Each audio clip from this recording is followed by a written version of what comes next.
The rain had just stopped when Amara Bennett stepped out of the subway station onto Lexington Avenue. New York always smelled different after rain, cleaner somehow, as if the city had washed off a layer of exhaustion. But tonight the air still carried the familiar mix of traffic fumes and expensive perfume drifting from the luxury hotel down the block. Amara adjusted the strap of her catering bag and checked the address again. The Belmont Estate, one of the most exclusive private venues in Manhattan. Another charity gala. Another night of invisible work. Another tray of champagne glasses balanced on tired hands. She took a breath and walked inside. The Belmont ballroom looked like something out of a dream. Crystal chandeliers shimmered above polished marble floors. A violin quartet played softly near the balcony, their music floating through the air like silk.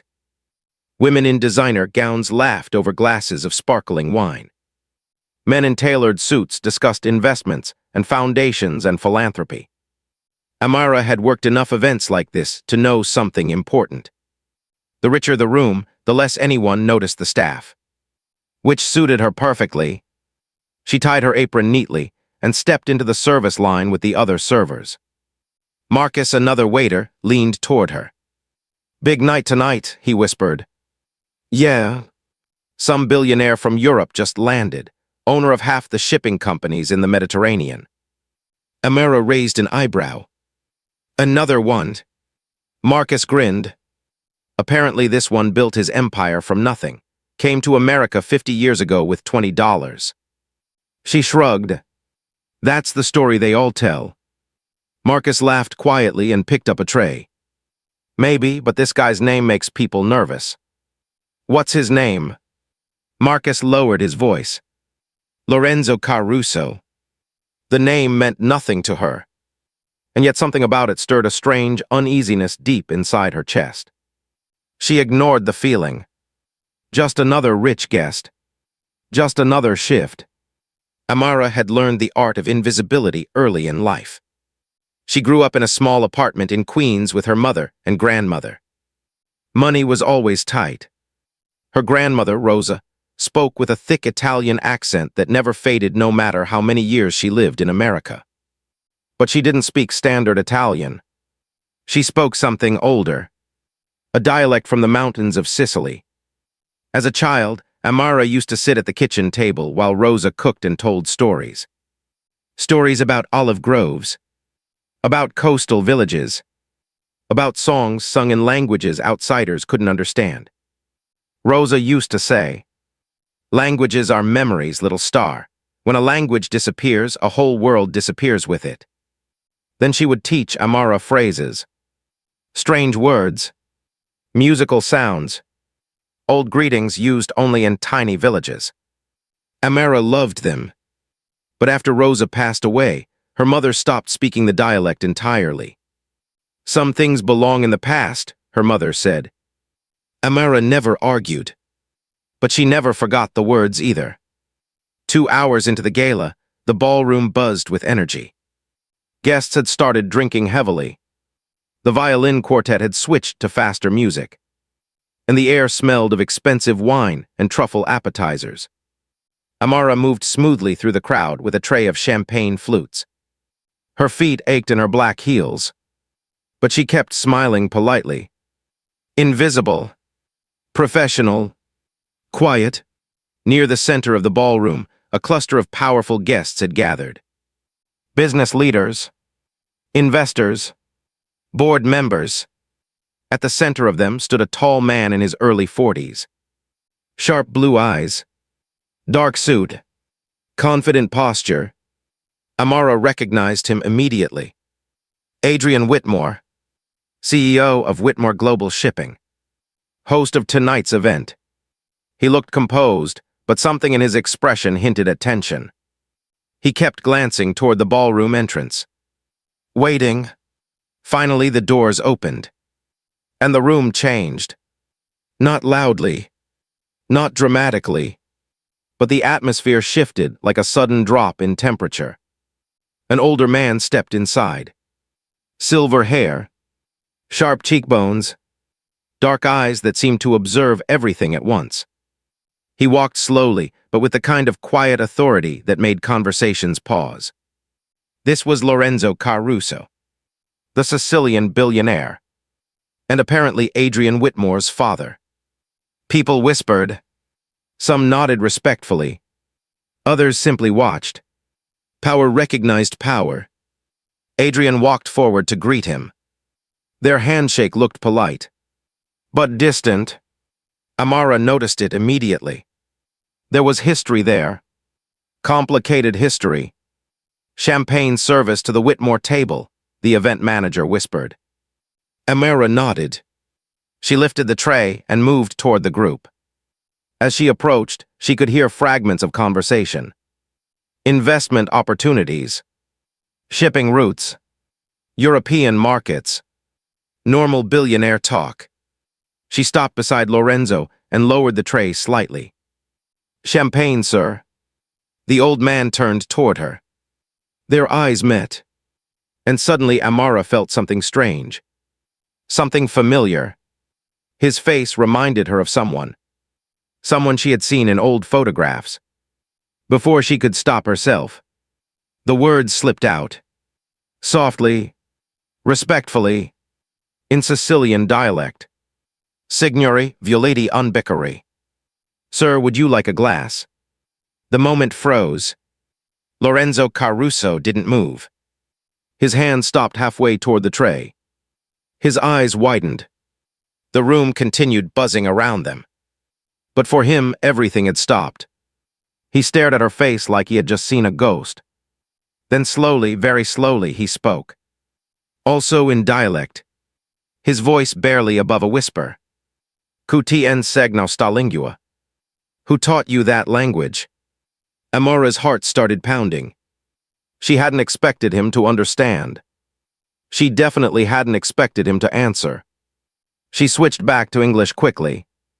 My grandmother, sir. Lorenzo's fingers tightened around the edge of the table. What was her name?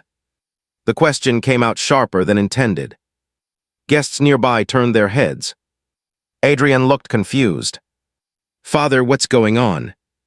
But Lorenzo ignored him. His gaze never left Amara.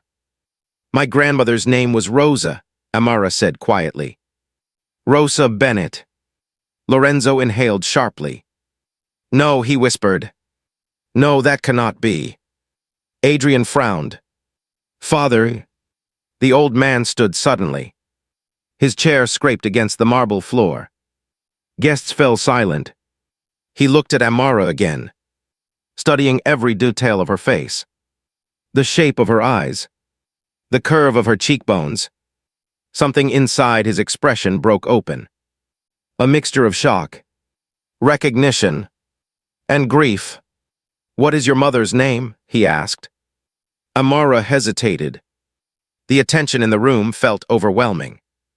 But something in his voice compelled honesty. Maria Bennett. The old man staggered back slightly. Adrian caught his arm. Father. But Lorenzo shook him off. His voice trembled. Maria. Then he looked at Amara again, and said the words that would change everything. You should not exist. The entire table fell silent. Adrian stared at his father. What does that mean? But Lorenzo wasn't speaking to him anymore. His eyes stayed fixed on Amara. My Maria had a daughter, he whispered. But I was told the child died.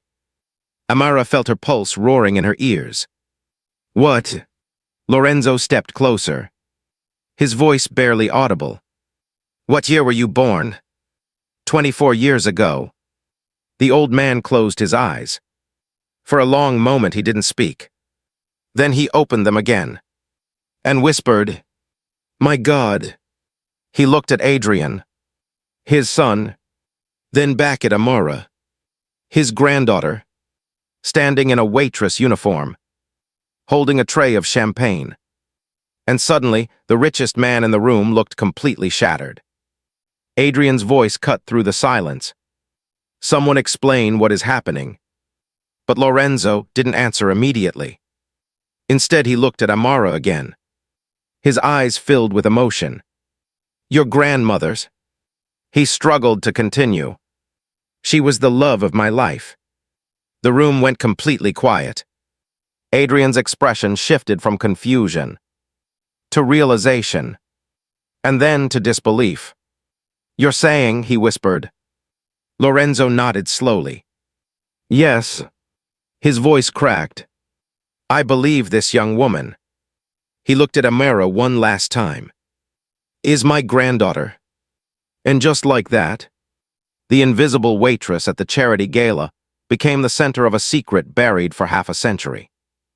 Amara did not remember crossing the ballroom after Lorenzo's words fell into the silence like glass breaking, but somehow she found herself in a private sitting room just beyond the main gallery, her tray gone from her hands, her breathing shallow, and the noise of the gala reduced to a distant blur behind closed doors. Adrian had insisted that no one else enter. Lorenzo had refused to sit. He stood near the fireplace with one hand braced against the marble mantel, as though the polished stone were the only thing keeping him upright. Amara remained near the doorway at first, every instinct telling her to leave, to reclaim the safety of her ordinary life before this impossible revelation could settle into something real. Yet the old man's face held no triumph, no calculation, no smug recognition of power. What she saw there unsettled her more than arrogance ever could have. It was grief. Not the neat, polished sadness people displayed in public, but the raw kind that looked as though it had lived inside him for decades and had just been torn open. Adrian was the first to speak, and unlike the room outside, his voice no longer carried the cool authority of a billionaire host managing an event. It carried the strain of a son who had just realized his father's history was not buried nearly as deeply as he had believed. He asked the question plainly, almost harshly, because plainness was the only mercy left in a moment like this. He wanted the truth, all of it, immediately. He wanted to know who Rosa and Maria Bennett really were, why his father had once believed a child had died, and why a dialect greeting from a waitress had turned a carefully controlled evening into the unraveling of a family secret. Lorenz drew a slow breath before answering, and when he began, his voice was lower, rougher, stripped of performance.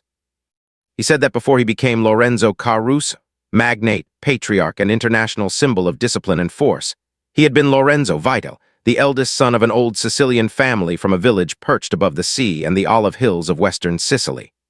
The family had land, reputation, influence, and an iron belief that bloodlines mattered more than love, honor more than happiness, and appearances more than truth.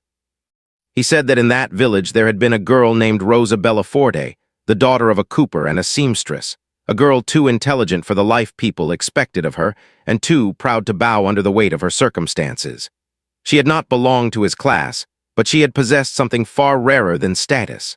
She had possessed a mind that could not be contained. She read everything she could find, challenged priests and merchants alike, laughed at foolishness no matter how wealthy its source, and spoke of life beyond the village as though she had already seen it. Lorenzo said he had been 16 when he first fell in love with her, and by the time he was 21 he believed with the reckless certainty of young men that love itself would be enough to defeat tradition, family pressure, and every old rule that had governed his life since birth. But love, he admitted with a bitterness that time had never managed to erase, was not enough when one person lacked courage. Amara listened without interrupting, though each word seemed to tighten something behind her ribs. The names were unfamiliar, yet not entirely.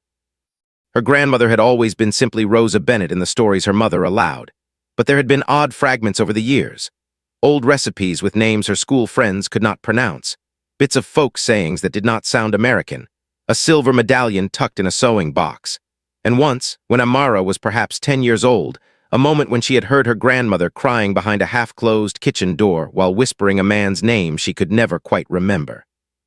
That memory returned now with frightening clarity. Lorenzo was giving shape to things that had never made sense. He spoke of secret meetings among olive trees, of plans to leave Sicily, of promises made under stars above the cliffs, and of the day his father discovered the relationship and declared it a disgrace. The Vital family had not merely objected, they had moved against Rosa with ruthless precision. Her father's work dried up, orders vanished, clients withdrew. Rumors spread that she was immoral, manipulative, and trying to entrap Lorenzo for money. In a small village, that kind of cruelty was not abstract. It could destroy an entire family. Adrian's face hardened as he listened, and for the first time Amara saw not the polished executive known from magazines and business channels, but a man confronting the uglier roots of his inheritance. He asked his father whether he had fought, whether he had defended Rosa publicly, whether he had stood beside her when the pressure mounted. Lorenzo did not pretend. He said he had fought at first, but only in the useless ways privileged sons often do. Angry words behind closed doors, private vows, emotional appeals, hidden meetings. He had mistaken resistance for courage. True courage would have required him to stand beside Rosa in daylight, to choose her openly and accept the cost. Instead, when his father threatened to financially ruin Rosa's family and physically drive them from the village, Lorenzo had yielded. He had been told that the only way to protect her was to leave Sicily at once, go to America, and agree to a future dictated by his family. He had been foolish enough to believe that sacrifice and abandonment could be the same thing. Before he departed, he wrote Rosa a letter explaining that he would send for her once he had built an independent life. But he never had the chance to place the letter in her hands. By the time it reached her through intermediaries, events had already moved beyond repair. It was then that Lorenzo finally came to the part that altered the room entirely. Several months after arriving in New York, while he was living under the close watch of relatives and business associates tied to his father, he received word from Sicily that Rosa had vanished.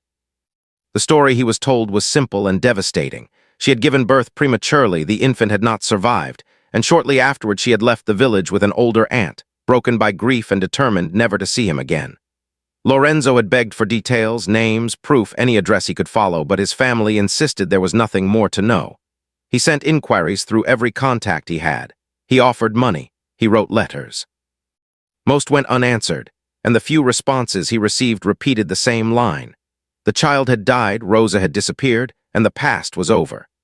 He confessed now, with a shame that made even the air between them feel heavy, that eventually he had allowed himself to believe the lie because believing it hurt less than imagining a living child growing up without him somewhere in the world. He had let grief turn into obedience, obedience into ambition, and ambition into a life so successful from the outside that no one ever thought to ask what ruin lay beneath it. Amara found her voice then, though it emerged quieter than she expected. She asked how he could be certain now that what he had been told was false. Lorenzo turned toward her fully for the first time since beginning the story. He said certainty had begun the moment she spoke to him in that dialect. There were forms of speech that belonged not merely to a region, but to a few families, a few hills, a few kitchens, and Rosa had spoken in a way so specific that hearing it again after half a century had felt like hearing a locked room open. But more than the language, he said, it was her face. The shape of her eyes was Rosa's. The angle of her mouth when she held back emotion was Rosa's. Even the way she stood her ground while wanting to flee was Rosa's. Yet there had been something else too, something that struck him harder the longer he looked. A resemblance around the brow and jaw that belonged unmistakably to Maria, the daughter he had only imagined all these years and never dared hope to find through another generation. That was why he had asked for Amara's mother's name. When she answered Maria Bennett, the last defense of disbelief collapsed inside him. Adrian sat slowly, as though the room had tilted under him. He asked whether this meant he had a half-sister somewhere, whether Maria Bennett was alive, whether his father had known nothing until this moment. Lorenzo said he had known nothing with certainty, only carried regret, suspicion, and unresolved grief.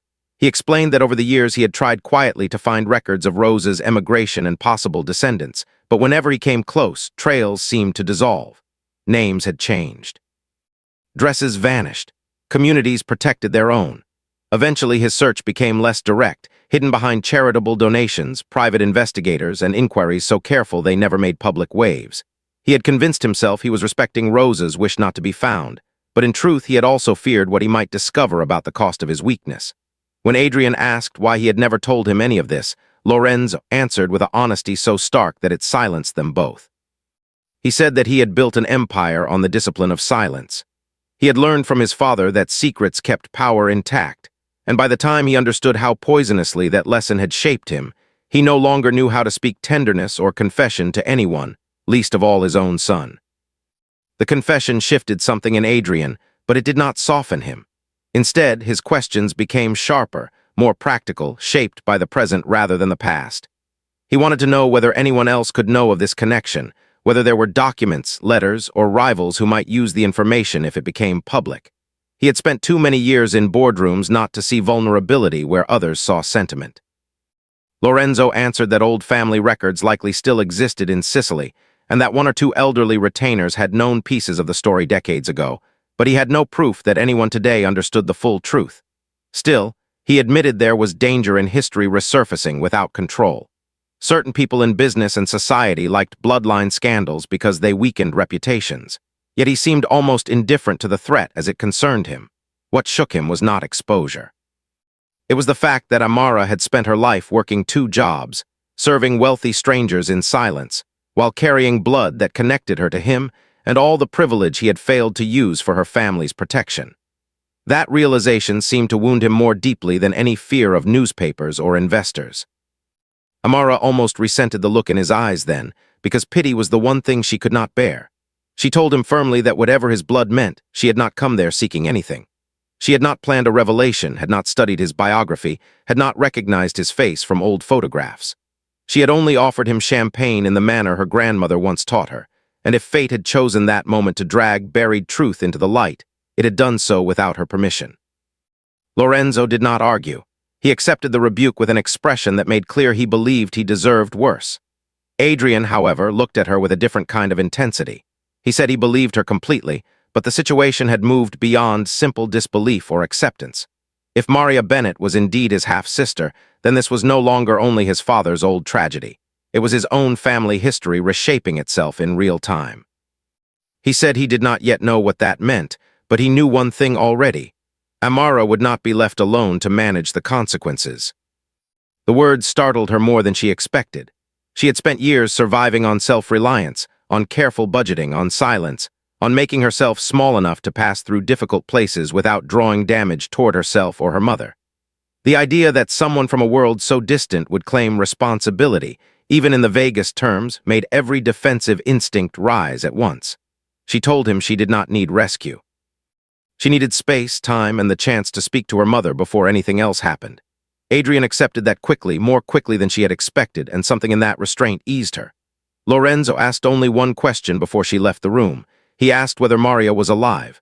Amara answered yes, but ill, and the old man closed his eyes as if struck. He asked nothing more after that. He did not demand an address, a meeting, or any immediate right.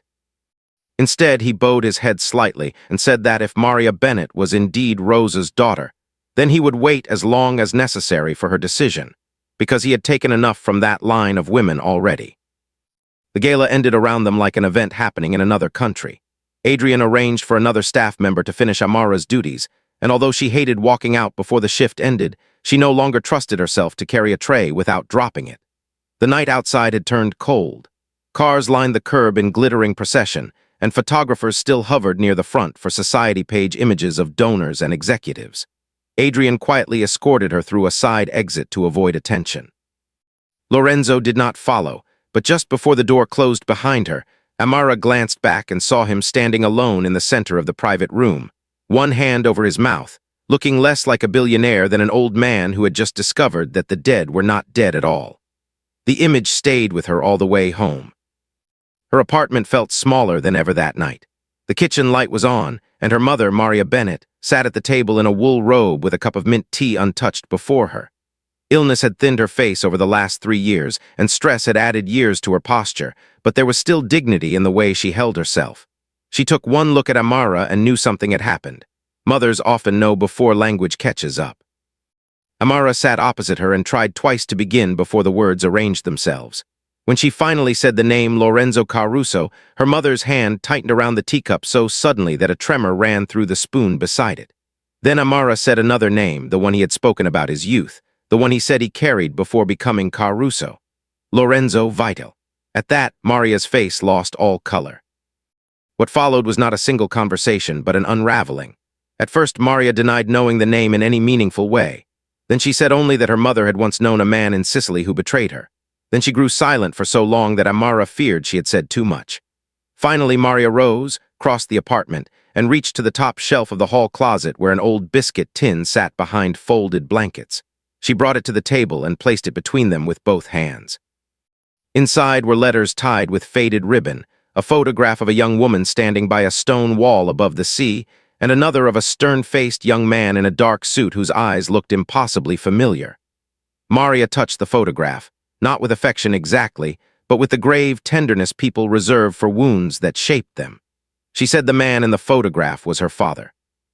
She said her mother had never spoken his name willingly after coming to America, but in moments of weakness, grief, or fever, the name Lorenzo slipped out. Maria had pieced together the story over years from fragments, guarded silences, and letters Rosa never answered. Those letters were the first concrete proof that Lorenzo had not fabricated his remorse. Some were unopened. Others had been read long ago and folded again with hard creases that suggested anger. The earliest begged forgiveness. Later ones included inquiries, requests for any word, offers of help that Rosa refused to accept. In one, written in careful Italian, Lorenzo swore he had been told the baby had died and only learned years later that this might not be true. He wrote that if Rosa wanted nothing from him but distance, he would honor it, but if she would permit him one meeting before death, he would come anywhere at any time. Maria said her mother had kept the letters not because she trusted him, but because throwing them away would have been too much like admitting that the man had once mattered. Amara read them in stunned silence while her mother filled in the rest. Rosa had fled Sicily while pregnant, helped by a widowed cousin who knew people in Palermo and on a ship bound for New York. She arrived with almost nothing, gave birth in a church charity clinic in Brooklyn, and for years lived in fear that the Vital family might find them and separate her from the child. The name Bennett had been chosen precisely because it meant nothing. It was clean, ordinary, invisible. Maria's own childhood, Amara realized, had been shaped by that invisibility. Her mother had not merely preferred privacy, she had feared notice. She worked in factories, cleaned houses, took in sewing, and trusted almost no one with the truth of where she came from. Maria learned early never to discuss family origins, never to answer questions too fully, never to let the old dialect be heard outside the home. Yet despite all that caution, Rosa had still taught her daughter and granddaughter certain words. She had hidden memory and preserved it at the same time, as if some part of her needed the past to survive even while the rest of her fought to bury it. Maria admitted that, when she was a teenager, she had once considered writing to Lorenz after finding one of his letters, but Rosa had wept so fiercely at the idea that Maria abandoned it. By then, Rosa's pain had hardened into conviction. She believed any return of the past would bring ruin. Better a difficult life built in obscurity than a richer one poisoned by the people who had once despised them. Amara listened until the pieces aligned with painful clarity. The old photographs, the dialect, the secrecy, the fear of rich families and powerful men, her mother's distrust of favors, even her own instinct to remain unnoticed in every room. It all came from somewhere specific. History had not vanished. It had simply changed clothes. She asked her mother whether Lorenzo was telling the truth about being misled into thinking Maria had died. Maria answered with the weary honesty of someone too tired now to sustain simple hatred. She said she believed he had been weak, selfish, and late in his regret. But yes, she also believed his family had lied to him. The letters rang true in ways deception often does not. Rosa had hated him for leaving, but she had hated his family more for the machinery of humiliation they turned upon her after he was gone. That distinction mattered, though it did not absolve him. Maria said something then that Amara would remember long afterward. She said the worst betrayals are not always committed by monsters. Sometimes they are committed by ordinary people who choose comfort over courage and spend the rest of their lives mistaking regret for repair. By dawn, neither of them had slept. The city outside their window had begun its weekday hum, but inside the apartment time felt suspended between generations. Amara's phone lit twice with messages from unknown numbers, but she ignored them until at last one displayed a name she recognized. It was Adrian.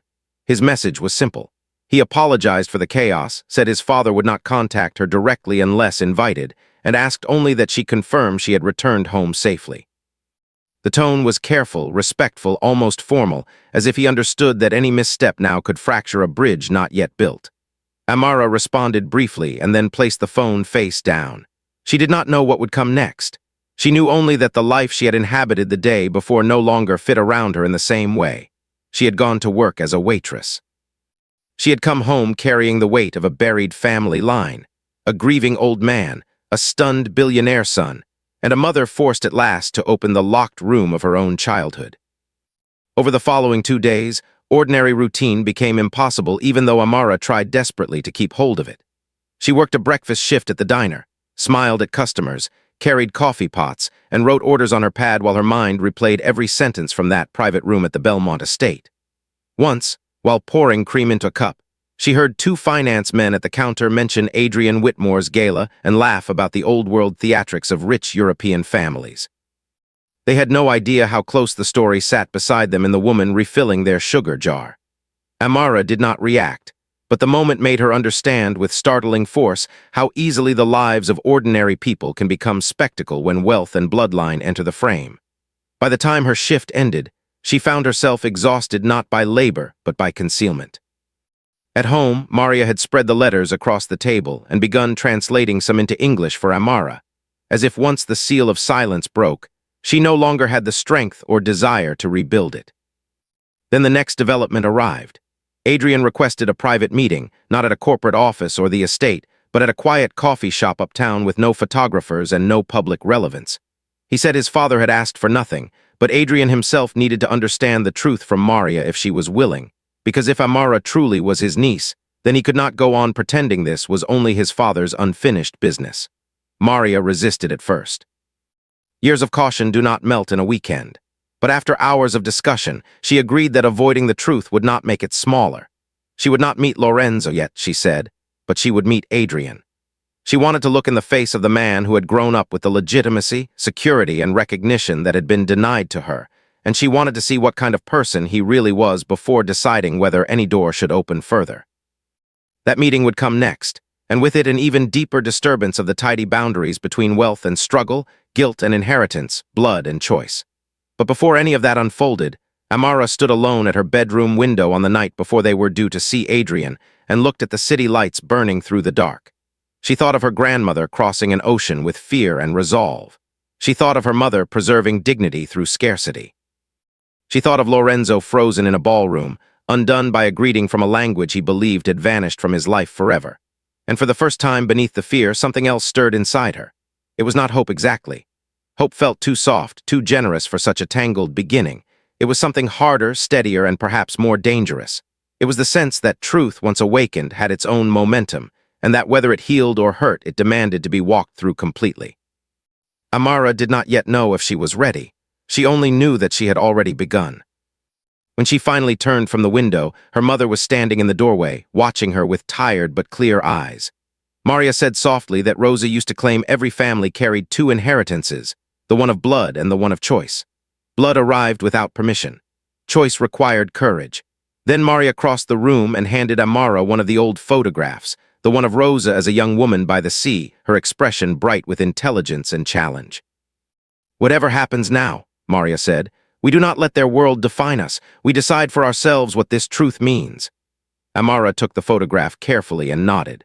Somewhere in another part of the city, a man who had spent 50 years grieving a dead child was likely sitting awake with his own ghosts. Somewhere else, his son was preparing to meet the half-sister he never knew existed. And here, in a modest apartment built on labor and secrecy, 3 generations of women were finally being pulled into a story that had waited far too long to be told. The morning of the meeting arrived with a strange stillness that felt heavier than any storm. Amara woke before sunrise, long before the alarm on her phone buzzed, and for a few quiet minutes she simply lay in bed staring at the ceiling while the city outside slowly stirred awake. The apartment was silent except for the distant rumble of an early subway train and the faint clink of dishes from a neighbor's kitchen. Normally mornings felt ordinary, predictable, governed by routine. Coffee brewing, the rush to catch a train, the quiet focus required to survive another shift at the diner or another evening catering event. But this morning carried the weight of something far larger than routine. It carried the knowledge that by afternoon she and her mother would sit across from a man who had unknowingly grown up with the life that might have belonged to them. The idea did not make Amara jealous, as some people might expect. Instead, it filled her with a complicated blend of curiosity and caution, because wealth alone never guaranteed happiness, and she had seen enough tired faces behind luxury to understand that privilege had its own kind of loneliness. Maria had been awake even earlier. When Amara stepped into the kitchen, she found her mother sitting at the small table with the letters spread neatly before her, each page carefully flattened as if preparing them for a history archive.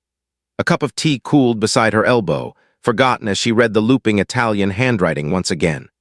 Maria looked up when Amara entered, and for a moment they simply studied each other in silence, recognizing the strange symmetry of their lives. Maria had spent most of her life avoiding the shadow of the Vital family, believing that distance was the only shield strong enough to protect the fragile peace she and Rosa had built in America. Amara, meanwhile, had grown up knowing nothing of that shadow at all, believing her family history began and ended within the narrow boundaries of their Queen's apartment. Now both women were standing at the edge of a truth neither had planned to face. Maria finally folded the letters and tied the ribbon around them again before speaking. Her voice carried the steadiness of someone who had spent years mastering restraint. She said that whatever happened during the meeting with Adrian, they would listen first. They would not allow themselves to be overwhelmed by wealth, apology, or sentiment. The past deserved acknowledgement, but their dignity deserved protection. They chose a coffee shop several neighborhoods away from the estate where the gala had taken place, deliberately selecting a place too ordinary to attract attention. It was a narrow storefront wedged between a bookstore and a florist, the sort of place where students lingered with laptops and elderly neighbors read newspapers without worrying about who sat beside them. The simplicity felt right. Amara arrived with her mother 10 minutes early, and they chose a table near the back window where autumn light filtered through dusty glass. Maria's hands rested calmly on the table, but Amara noticed how tightly her fingers were laced together, as though she were anchoring herself against a rising tide of memory. When the door finally opened and Adrian Whitmore stepped inside, the entire room seemed to shift slightly, not because he demanded attention, but because he carried the quiet authority of someone accustomed to shaping large outcomes with small decisions. He spotted them quickly and approached with careful politeness, stopping a respectful distance from the table before greeting Maria. His expression was not arrogant, nor was it sentimental. Instead, it held a kind of thoughtful gravity, as though he had spent the past 2 days reconsidering the foundation of his own identity. Maria studied him for several seconds before speaking. The resemblance to Lorenzo was subtle but unmistakable in the set of his jaw and the intensity of his gaze.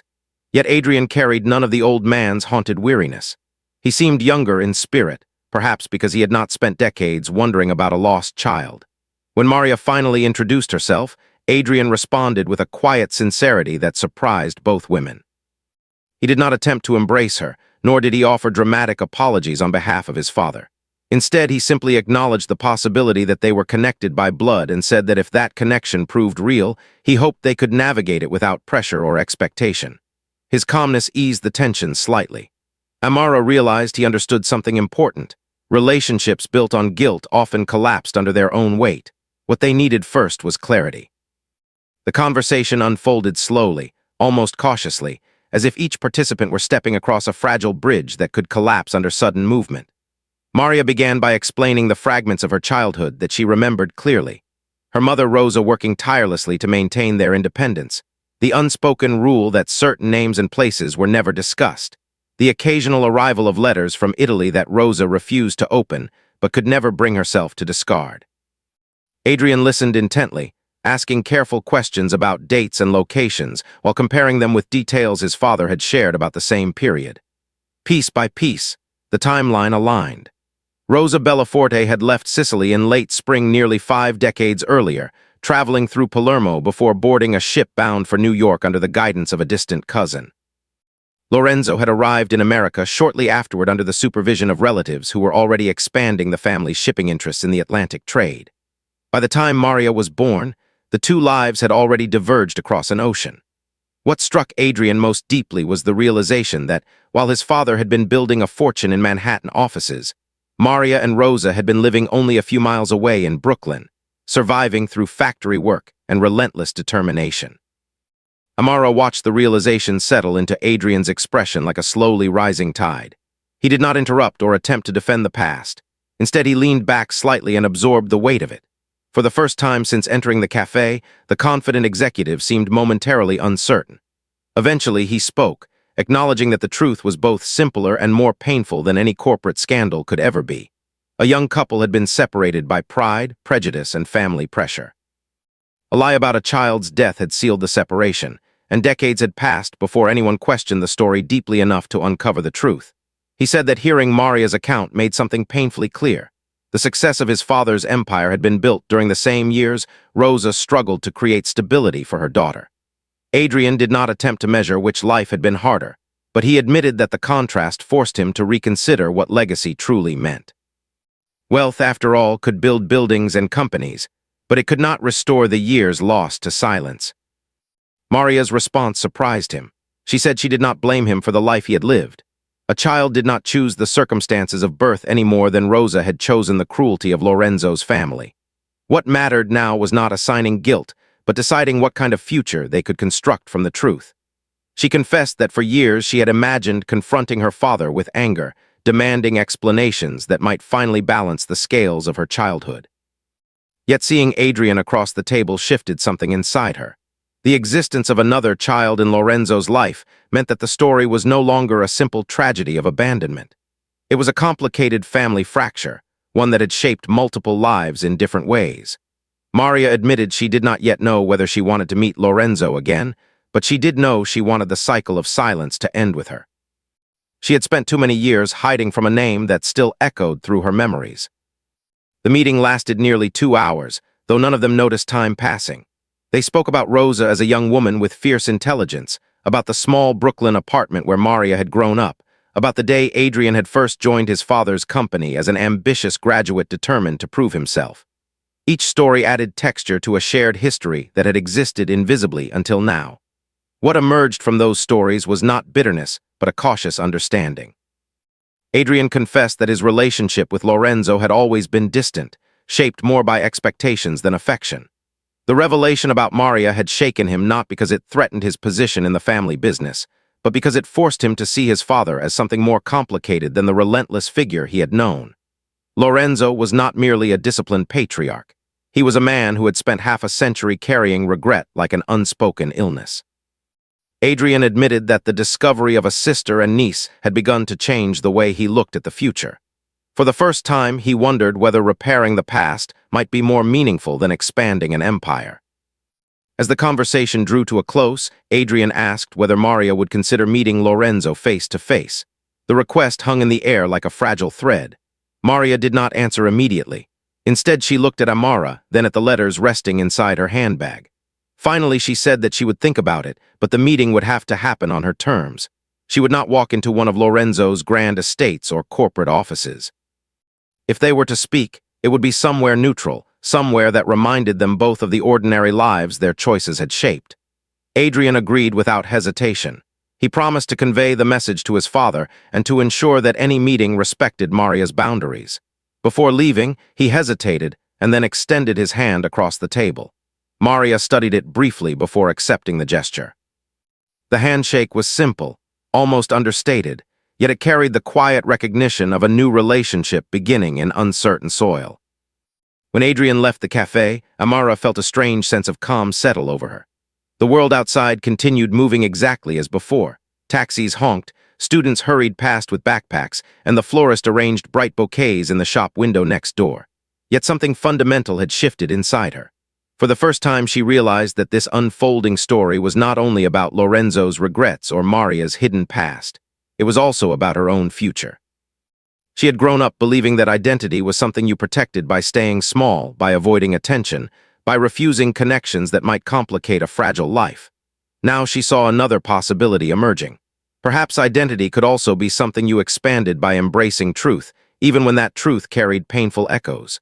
The idea frightened her, but it also awakened a quiet excitement she could not ignore.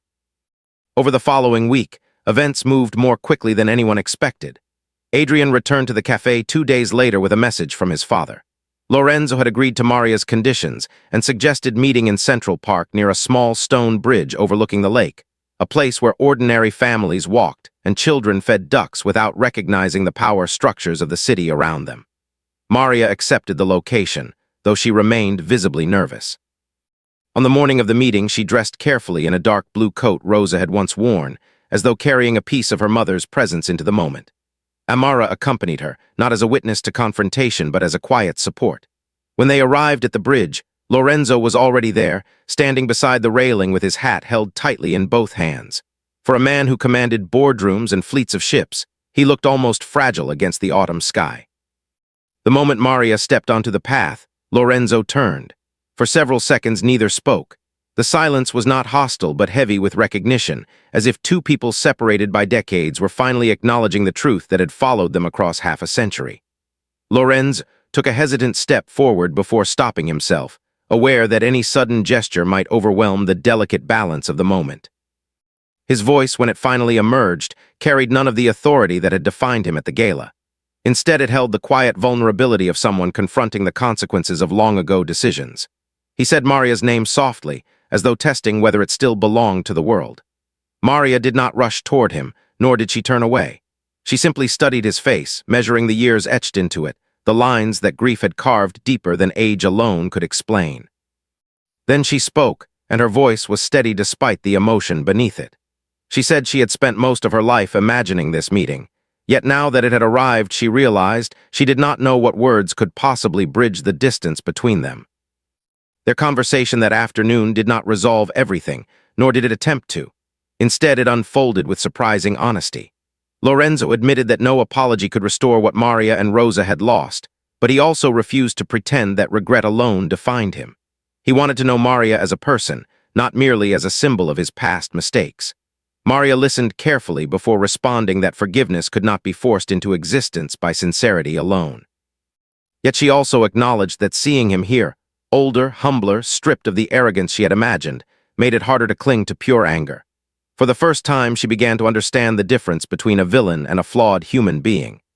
Amara watched the exchange quietly, realizing that what she was witnessing was not a dramatic reconciliation, but something far more rare. Two people choosing to face history without disguises. As the sun dipped lower over the lake, Lorenzo finally turned toward Amara and thanked her for speaking to him that night at the gala. Without that single greeting in a fading dialect, he said, the truth might have remained buried forever. Amara shrugged slightly, uncertain how to accept gratitude for something that had happened by instinct. Yet she also understood that language had carried more than simple words that evening. It had carried memory across generations, guiding a forgotten story back into the light. As they parted ways beneath the bridge, she sensed that the fragile connections forming among them were only the beginning of a much larger journey. The past had been uncovered, but the future still waited to be shaped by the choices each of them would make from this moment forward. In the weeks that followed the meeting in Central Park, life did not immediately become simple or peaceful. In many ways, it became more complicated than any of them had anticipated. When a secret buried for half a century finally surfaces, it rarely does so quietly. Even though the meeting between Lorenzo and Maria had taken place in a quiet corner of the park, the world Lorenzo Caruso lived in was not a quiet one. His name carried weight in international shipping, investment networks, and political circles that extended far beyond New York. Rumors had already begun circulating among journalists who specialized in the movements of powerful families. Someone had noticed that Lorenz had attended the charity gala and left unusually early. Someone else had noticed Adrian Whitmore visiting a small cafe far outside his usual business districts. In a city where curiosity and speculation often traveled faster than truth, it did not take long before whispers began appearing online. None of the articles contained solid facts yet, but the pattern was clear enough. Reporters were asking questions about Lorenzo's past in Sicily and the possibility of a hidden family connection. Adrian understood immediately how quickly curiosity could turn into something more dangerous. He had spent his entire career managing corporate crises, and he knew that silence sometimes protected privacy, but sometimes created even greater suspicion. Yet this was not a business matter that could be solved with a press statement. This was a fragile family relationship that had barely begun to take shape. When he spoke with his father about the situation, Lorenzo's reaction was very different from what Adrian expected. The old man did not become angry or defensive. Instead, he seemed almost resigned, as though he had always known that the truth, once awakened, might eventually step into the public world. Lorenzo said quietly that the real question was not whether people would talk. The real question was whether Maria and Amara would be harmed by the attention. Adrian promised him that he would do everything possible to protect them, but Lorenzo shook his head slowly. Protection, he said, meant more than security guards and lawyers. It meant allowing Maria and Amara to decide how visible they wanted to be in a world that had already stolen too much control from their lives. Amara sensed this growing tension from the moment she returned to work at the diner the following Monday. The small restaurant had always been a place where the rhythms of everyday life remained predictable. Regular customers ordered the same breakfast every morning, and the staff knew each other's routines well enough to work almost without speaking. But on that morning, the atmosphere felt subtly different. Her manager, Tony, called her into the back office before her shift even started. Tony was a practical man who rarely showed emotion beyond mild irritation or amusement, yet today his expression carried genuine concern. He explained that 2 reporters had visited the diner the previous afternoon asking questions about her. They had not been aggressive, but they were persistent, and Tony suspected they would return if the rumors about Lorenzo Caruso continued spreading. Amara listened carefully while stirring her coffee, realizing that the quiet life she had known might soon become much harder to maintain. She thanked Tony for warning her and assured him she would handle the situation if reporters appeared again. When she stepped back onto the diner floor, however, she understood that the line separating her private life from the wider world was already beginning to blur. Maria felt that same pressure building in a different way. For decades she had guarded her mother's story carefully, revealing it only in fragments and only when absolutely necessary. Now, with Lorenzo back in her life and Adrian openly acknowledging their connection, the past she had tried to contain was beginning to stretch beyond her control.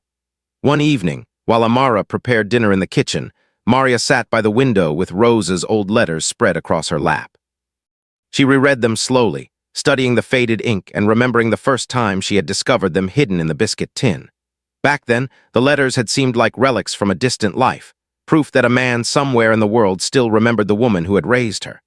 Now those same letters felt like evidence of a story larger than her own anger or grief. She realized that Rosa had not preserved them simply because she could not bear to throw them away. Rosa had preserved them because some part of her believed that one day someone might need to understand the truth. That realization became the turning point for Maria. When Adrian visited the apartment a few days later to check on them, she told him that avoiding the public conversation might no longer be possible. Instead of hiding from the rumors, she wanted to confront them openly. Adrian listened without interrupting, and when she finished, he asked whether she was certain. Public attention could be relentless. Once a story entered the media cycle, it often twisted into shapes no one intended. Maria acknowledged the risk, but she explained that living in fear of exposure had already shaped too many years of her life. She did not want Amara to inherit the same caution and silence. If the world was going to learn about Rosa Bellaforte and the choices that had separated her from Lorenzo, then the story should be told with dignity rather than speculation. Adrian considered this carefully and eventually agreed. If they were going to tell the truth, he said, they would do it on their own terms and with complete transparency. The plan they created together was simple but bold. Adrian arranged for a single interview with a respected journalist known for long-form human stories rather than sensational headlines. The interview would include all 4 of them, Lorenzo, Maria, Amara, and Adrian, and it would focus on the history behind the reunion rather than the wealth attached to the Caruso name. Lorenzo agreed to participate immediately. In fact, he insisted on it. He believed the interview offered an opportunity to acknowledge his mistakes publicly and honor Rosa's strength in a way that secrecy never could. When Amara heard this, she felt a mixture of admiration and apprehension. She had never spoken to reporters before, and the idea of discussing her family history in front of cameras seemed overwhelming. Yet she also recognized that silence had never truly protected her grandmother's memory. If anything, it had allowed the circumstances of Rosa's life to fade into obscurity. Perhaps telling the story honestly could restore something that had been lost. The interview took place 2 weeks later in a quiet studio overlooking the Hudson River. The setting was intentionally simple. 4 chairs arranged around a small wooden table, a window behind them showing the late afternoon sky, and no audience beyond the journalist and a camera crew. When the recording began, the journalist started with the most basic question imaginable. How had the 4 of them first discovered they were connected? Lorenzo spoke first, describing the moment at the charity gala when Amara greeted him in the dialect he had not heard since his youth. As he spoke, his voice remained steady, but his eyes carried the unmistakable weight of memory. He did not attempt to excuse his past decisions or blame the pressure his family had placed on him. Instead, he explained the truth plainly. He had been afraid, and that fear had cost him the woman he loved and the daughter he never knew existed. Maria listened silently while he spoke, her expression thoughtful rather than resentful. When it was her turn to answer questions, she described the life Rosa had built after leaving Sicily. The small apartment, the factory work, the determination to raise her daughter without bitterness even while carrying deep pain. The most powerful moment came when the journalist asked Amara what the reunion meant for her personally. Amara paused for several seconds before answering. She explained that she had grown up believing family history was something fragile that needed to be protected through silence. Discovering the truth had been frightening at first, because it threatened the stability she and her mother had fought so hard to create. But over time, she realized that history did not need to be hidden in order to remain meaningful. Instead, it could become a source of strength, reminding future generations that courage sometimes emerges from the most difficult circumstances.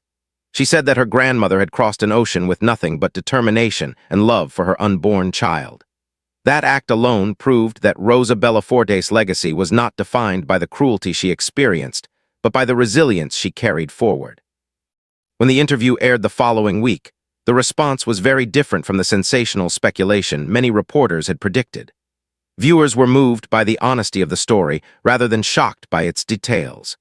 Instead of focusing on scandal or hidden wealth, most articles highlighted the emotional reconciliation between Lorenzo and Maria and the role Amara had played in bringing their family back together. Messages of support began appearing online from people who had experienced their own complicated family histories. Some shared stories of parents reunited after decades apart. Others wrote about grandparents whose sacrifices had shaped entire generations. The attention was still intense, but it carried a sense of empathy rather than intrusion.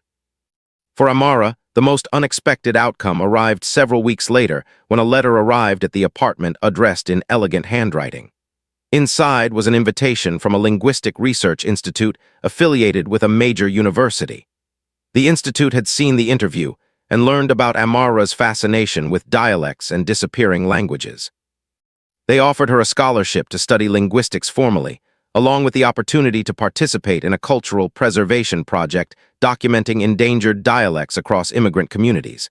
When Amara finished reading the letter, she felt tears gathering in her eyes. The opportunity felt like a bridge between the past and the future, a way to honor Rosa's stories while building something entirely new. Lorenzo reacted to the news with quiet pride rather than possessive excitement. When Amara told him about the scholarship during one of their regular Sunday meetings in the park, he simply smiled and said that Rosa would have been thrilled. He explained that Rosa had always believed language carried the soul of a culture, and she had often dreamed of studying literature and education if circumstances had allowed. Hearing that Amara might pursue those same passions seemed to ease a weight he had carried for decades.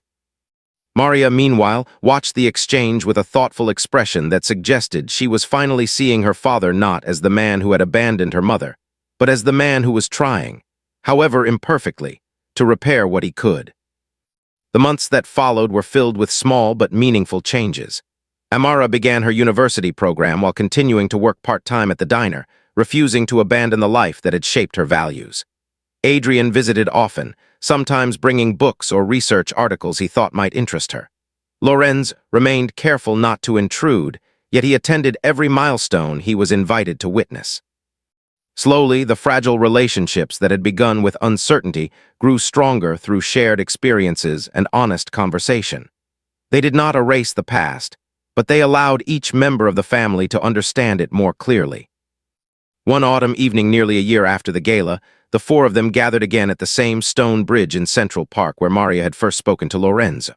The air carried the scent of fallen leaves, and the lake reflected the golden glow of sunset. They had come together not to resolve a conflict, but simply to spend time as a family, something none of them had imagined possible before that night in the ballroom. As they walked along the path, Amara realized how extraordinary the journey had been.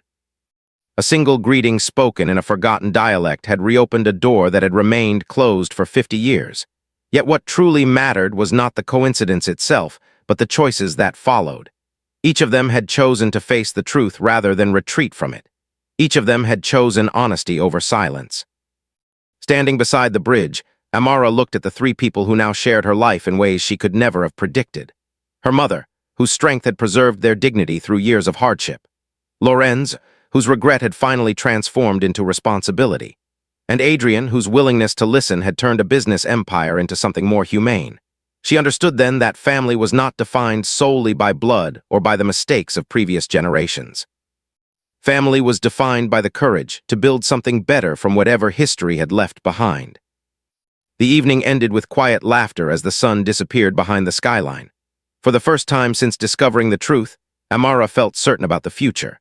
The past would always remain part of their story, but it no longer controlled their lives. Instead, it served as a reminder that even the most painful history could lead to unexpected healing when people chose honesty, humility, and compassion over pride and silence.